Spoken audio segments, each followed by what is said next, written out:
Olá! Esse vídeo foi feito com base em um dos textos do livro Vinha de Luz, do Espírito Emmanuel e psicografado por Chico Xavier. Esse é um livro de mensagens curtas, de no máximo 3 páginas, e aqui falaremos de um que se chama O Capacete. Acaba sendo um título engraçado para uma mensagem espírita, mas já adianto que é exatamente isso, um capacete mesmo. Um pouco diferente daquele que a gente está acostumado a ver, mas que não deixa de ser um capacete, uma proteção. E como toda mensagem desse livro, Emmanuel começa com uma pequena passagem do Novo Testamento. E nesse caso, é um trecho retirado de Efésios, que eram cartas que Paulo, dentre tantas outras, encaminhava a Éfeso, cidade do antigo Império Romano e hoje território da Turquia. A intenção dessas cartas, em específico, era unir os povos, unir os gentios e os judeus. E a Bíblia se refere a gentios como todos aqueles que não eram judeus. E a mensagem destaca apenas um pequeno trecho do que seria a parte em que Paulo dizia que deveríamos ser fortalecidos em Deus. E ele diz o seguinte: tomai também o capacete da salvação. E aí sim a gente se pergunta: o que seria esse capacete de salvação? Mas antes de responder, eu quero fazer ainda uma outra pergunta. Vocês já pensaram quantos pensamentos produzimos todos os dias? E se juntarmos esses milhares de pensamentos diários que todos nós temos, como está a qualidade deles? Se colocarmos em uma balança, ela pesa mais para o lado negativo ou para o lado positivo? E aí eu respondo à primeira questão. O que é o capacete da salvação? Ou seja, o capacete espiritual? Como disse Emmanuel na mensagem, ele nada mais é que aquela cobertura mental que nos protegerá da maldade que atinge nosso íntimo, evitando muitos sofrimentos. Mas eu vou falar dessa proteção mental um pouco mais adiante. Antes eu queria aproveitar o gancho para falar do sofrimento. Eu sei que o foco dessa mensagem nem é o sofrimento, mas como falar da nossa proteção mental sem pensar que ela tem como consequência, dentre tantas outras coisas, nos ajudar diante das nossas aflições? Mas ainda assim, e antes de qualquer coisa, é preciso fazer uma colocação ainda mais importante. Existe algo que nos serve de alicerce, que sem isso, nada do que ouvimos ou lemos em qualquer mensagem terá efeito de verdade na nossa vida. Ou seja, de nada adianta ouvir dezenas de palestras, ler centenas de mensagens ou livros, se não nos enxergarmos como seres imortais. Como disse Kardec, em uma parte do Evangelho segundo o Espiritismo, sem a certeza da vida futura, os ensinamentos de Jesus não teriam o menor sentido. Mas não basta apenas saber que temos vida além dessa nossa que vivemos aqui na Terra. É preciso sentir como ser imortal. E quando passamos efetivamente a pensar como seres imortais que somos, a nossa vida toma outra proporção. A gente encara a vida de forma diferente, seja ela diante do sofrimento ou não. A gente começa a relativizar a nossa dor, e ela deixa de ter aquela importância que dávamos quando pensávamos unicamente nessa nossa vida aqui na Terra. Mas o sofrimento ainda existe. E é aí então que a gente cai naquela pergunta: por que sofremos? E a resposta quase sempre é a mesma: porque expiamos erros nossos do passado. E ela não está errada, claro que não.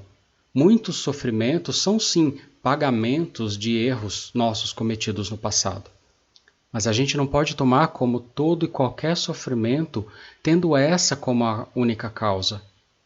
Há, por exemplo, sofrimentos que servem para nos empurrar quando estamos acomodados na nossa vida, como um espinho que dói e nos obriga a sair dali, a se movimentar, a fazer outra coisa.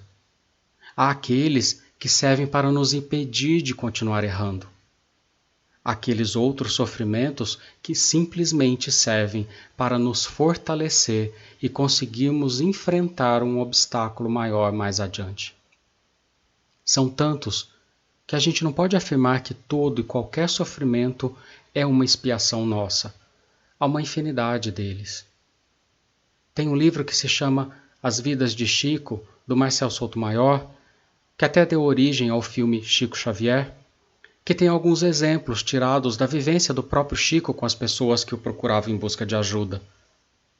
E tem uma história que ilustra bem um grande sofrimento e que não era diretamente relacionado a qualquer expiação, mas sim uma condição de vida pedida pelo próprio Espírito para ele não continuar errando.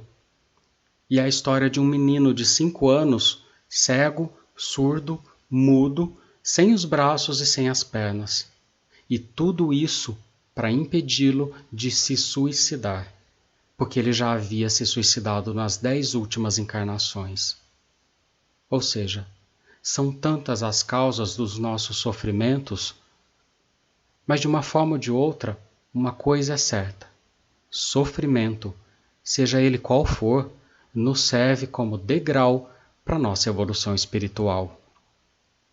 Tem um capítulo do Evangelho segundo o Espiritismo que se chama Bem-aventurados os aflitos, e ele nos faz entender os nossos sofrimentos.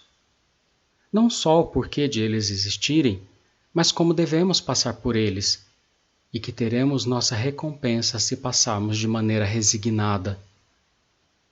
E quando a gente ouve a expressão sofrer de forma resignada, não significa que os sofrimentos vão deixar de existir de uma hora para outra, mas significa que a gente entendeu e aceitou a existência deles. E como diz no próprio Evangelho, sofrer de forma resignada é sempre o início da nossa cura. Além do que, a gente também entende que o sofrimento não é eterno, que um dia, seja ele pequeno, médio ou grande, vai desaparecer. Pode demorar mais ou menos, depende da nossa conduta, depende da nossa postura diante da nossa vida. Tem uma coisa que a gente também precisa aprender. A gente precisa saber pedir. Porque naqueles momentos em que tudo parece desmoronar na nossa cabeça, o que a gente pede? Na nossa oração, a gente acaba pedindo para se ver livre daquilo que nos faz sofrer e esquece o mais importante, de se colocar à disposição de Deus e de Jesus para fazer o que for necessário para nos tornarmos cada vez melhores.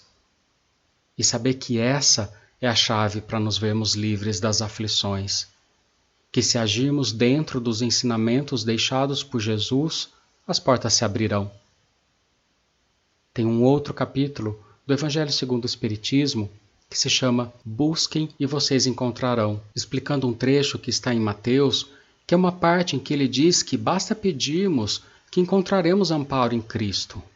E Kardec diz o seguinte, que do ponto de vista moral, essas palavras de Jesus, busquem e vocês encontrarão, batam à porta e ela se abrirá, significam que, se pedirmos a luz para iluminar nosso caminho, ela será dada. Se pedirmos força para resistir ao mal, receberemos. Se pedirmos a assistência dos bons espíritos, eles nos acompanharão. Se batermos à porta, ela se abrirá. Mas que devemos pedir com sinceridade, fé, fervor, confiança e principalmente humildade.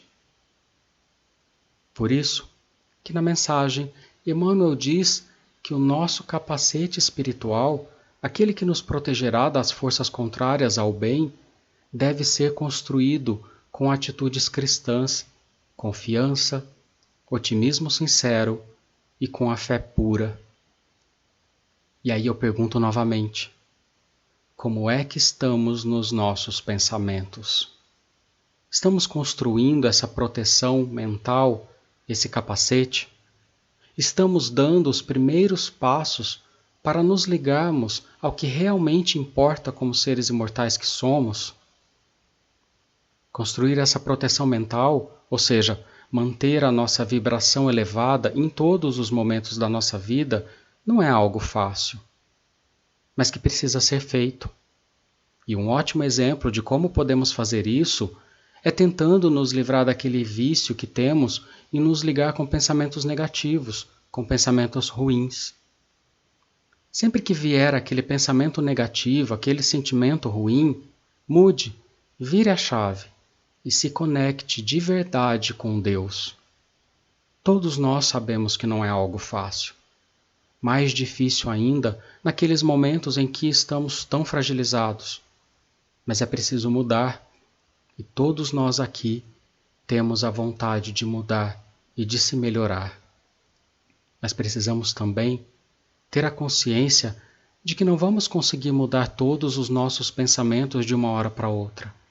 É um exercício que precisa ser praticado, sempre, sem desistir. Mas com a certeza de que contamos com o amor infinito de Deus, com os ensinamentos que Jesus nos deixou e com os esclarecimentos que nos trouxe a doutrina espírita, a gente consegue. E só depende da gente. Se tivermos o hábito de manter a nossa cabeça protegida por esse capacete espiritual que nada mais é que a ligação com o bem, a gente consegue, como diz Emmanuel, defender a nossa moradia interior e deixar para trás cada vez mais tudo aquilo que nos aflige. E que todos nós tenhamos sentimentos de paz em nosso coração.